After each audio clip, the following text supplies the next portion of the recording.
अस्सलामु अलैकुम। सब जानते हैं कि दीनी तालीम फर्ज है, लेकिन इस बिजी जिंदगी में इस पर ध्यान देने का वक्त नहीं मिलता और अफसोस है कि हम दीन से दूर होते जा रहे हैं, खास तौर पर हमारे बच्चे। उम्मीद है आप चंद लम्हे देकर इसका फायदा उठा सके। आज की तारीख 1 जुमादा सानी 1447 हिजरी दिन पी। जुमादा सानी इस्लामी कैलेंडर का छठा महीना है और इसे जुमादा अल खिराह भी कहा जाता है। यह पैगंबर मोहम्मद की सबसे अजीज बेटी सैयदा फातिमा ज़हरा के पैदाइश का महीना है, जो इस महीने को खास बनाता है। एक फर्ज के बारे में इस्लाम की बुनियाद। रसूलुल्लाह सल्लल्लाहु अलैहि वसल्लम ने फरमाया, इस्लाम की बुनियाद 5 चीजों पर है। 1. इस बात की गवाही देना कि अल्लाह के अलावा कोई माबूद नहीं और मोहम्मद अल्लाह के रसूल हैं।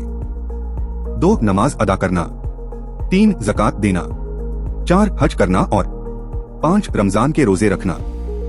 एक सुन्नत के बारे में जुमा के रोज नमाज फजर की मसनून किरत। रसूलुल्लाह सल्लल्लाहु अलैहि वसल्लम जुमा के दिन फजर की नमाज में सूरे सजदा और सूरे धर पढ़ा करते थे। एक अहम अमाल की फजीलत अच्छी तरह वजू करना। रसूलुल्लाह सल्लल्लाहु अलैहि वसल्लम ने फरमाया, जो भी मुसलमान अच्छी तरह मुकम्मल वजू करता है, फिर वह खड़े होकर ध्यान से नमाज पढ़ता है, तो वह गुनाहों से इस तरह पाक होकर लौटता है जैसा कि आज ही उसकी माँ ने उसको जन्म दिया हो। एक गुनाह के बारे में लोगों से तारीफ कराना।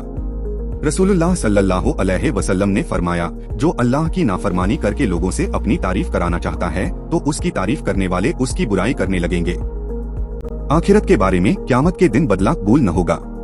कुरान में अल्लाह ताला फरमाता है, जिन लोगों ने कुफ्र किया और कुफ्र ही की हालत में मर गए, तो ऐसे शख्स से पूरी मीन भर कर भी सोना कबूल नहीं किया जाएगा, अगरचे वह सोने की उतनी मिकदार अजाब के बदले मिलाकर हाजिर कर दे। ऐसे लोगों के लिए दर्दनाक अजाब होगा और कोई मदद करने वाला न होगा।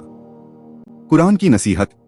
कुरान में अल्लाह ताला फरमाता है, ए ईमान वालो, जब जुमा के दिन नमाज के लिए अजान कही जाए, तो तुम अल्लाह ताला की याद यानी खुतबा सुनने और नमाज पढ़ने के लिए चल पड़ो और खरीद व फरोख्त और दूसरे काम धंधे छोड़ दिया करो, यह तुम्हारे लिए ज्यादा बेहतर है। देखने के लिए शुक्रिया। ये वीडियो हर रोज देखे और अपने रिश्तेदारों, बच्चों और दोस्तों से शेयर करे, वीडियो लाइक करे और चैनल को सब्सक्राइब करे और दीनी तालीम को आगे बढ़ाए। खुदा हाफिज, फिर मिलेंगे।